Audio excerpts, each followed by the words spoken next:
Good morning students. हमारा जो chapter चल रहा है नॉट फॉर प्रॉफिट ऑर्गेनाइजेशन, हम उसका प्रैक्टिकल पोर्शन स्टार्ट करने जा रहे हैं। और प्रैक्टिकल पोर्शन में सबसे पहले इसकी स्टार्टिंग जो है preparation of income and expenditure account से हो रही है।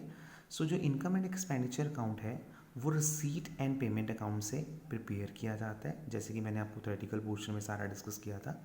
सो रिसीट एंड पेमेंट अकाउंट हमें गिवन होगा क्वेश्चन में, और उस क्वेश्चन को देखते हुए आपने इनकम एंड एक्सपेंडिचर अकाउंट बनाना है। सो रिसीट एंड पेमेंट अकाउंट में आपको टू साइड्स गिवन होंगी, रिसीट साइड और पेमेंट साइड। रिसीट साइड सारे रिसीट्स गिवन होंगे और पेमेंट साइड सारी पेमेंट्स गिवन होंगी। बट जो रिसीट्स हैं वो कैपिटल और रेवेन्यू नेचर रिसीट्स होंगे, और जो पेमेंट है वो capital and revenue nature payments होंगी। बट आपको इसमें से आइडेंटिफाई करना है कौन सी रिसीट्स जो हैं वो रेवेन्यू नेचर रिसीट्स हैं और कौन सी पेमेंट जो है वो रेवेन्यू नेचर पेमेंट्स हैं। इनकम एंड एक्सपेंडिचर अकाउंट बनाने के लिए आपको एक अकाउंट बनाना पड़ेगा, इनकम एंड एक्सपेंडिचर अकाउंट, और जिसकी टू साइड्स होंगी, one is debit side, other one is credit side. Expenses side जो है वो डेबिट साइड होगी, वो इनकम साइड जो है वो क्रेडिट साइड होगी। आपने सबसे पहले इस क्वेश्चन में से आइडेंटिफाई करना है कौन से रिसीट्स और पेमेंट जो है वो रेवेन्यू नेचर रिसीट्स और पेमेंट है। तो सबसे पहले अगर मैं पेमेंट साइड देखूं तो हमारे पास जो पेमेंट्स गिवन है salary, stationery, rent, defence bond, furniture, bicycle and closing balance of cash. तो सबसे पहले हम आइडेंटिफाई करेंगे इसमें से revenue nature payment. So salary, rent, stationery जो है वो रेवेन्यू नेचर पेमेंट है। Defence bond, furniture, bicycle and closing balance जो है कैपिटल नेचर ट्रांजेक्शन्स है। सो हमने इसमें से आइडेंटिफाई कर लिया है सैलरी, रेंट और स्टेशनरी जो कि रेवेन्यू नेचर है। हम इसको उठा के सबसे पहले इनकम एंड एक्सपेंडिचर अकाउंट में पोस्ट करेंगे। कौन सी side? Debit side. Expensive side कौन सी साइड रिकॉर्ड होंगे? Debit side.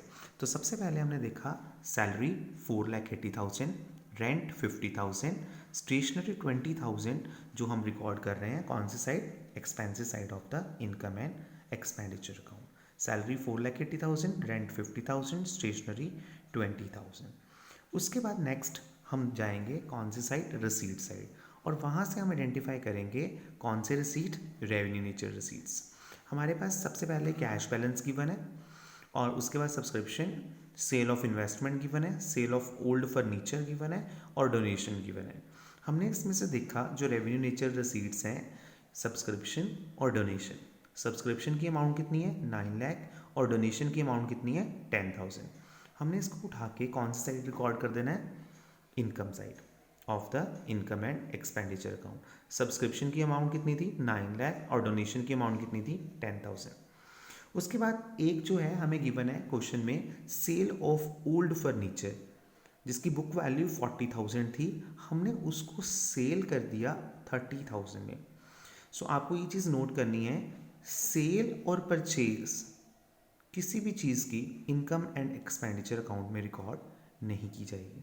Cell and purchase of किसी भी एसेट की आपकी इनकम एंड एक्सपेंडिचर अकाउंट में रिकॉर्ड नहीं की जाएगी। इसके ऊपर होने वाला प्रॉफिट और लॉस को हम इनकम एंड एक्सपेंडिचर अकाउंट में रिकॉर्ड करेंगे। सो हमने हमारे पास जो सेल ऑफ ओल्ड फर्नीचर दी है वो 30,000 है, उसकी बुक वैल्यू 40,000 थी।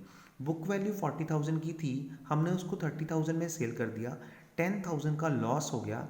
Loss will be recorded in the debit side of the income and expenditure account. Loss on sale of old furniture, 40,000 का एसेट था, फर्नीचर था, हमने उसको 30,000 में सेल कर दिया, 10,000 का लॉस जो है वो इनकम एंड एक्सपेंडिचर अकाउंट में हम इसको रिकॉर्ड कर देंगे।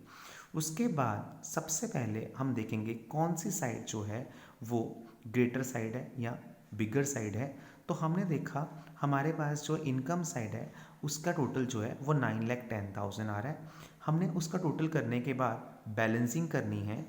9,10,000 में से हमने माइनस किया 4,80,000 सैलरी का, 50,000 रेंट का, 20,000 स्टेशनरी का और 10,000 लॉस का। माइनस करने के बाद हमारे पास जो बैलेंसिंग फिगर बच रही है दैट इज़ इक्वल टू 3,50,000, जो कि हमारा सरप्लस होगा। अगर आपकी क्रेडिट साइड बिगर है या ग्रेटर है देन द डेबिट साइड, तो आपके पास सरप्लस आएगा। अगर आपके पास डेबिट साइड जो है वो बिगर है क्रेडिट साइड से, तो आपके पास डेफिसिट बैलेंस आएगा इनकम एंड एक्सपेंडिचर अकाउंट।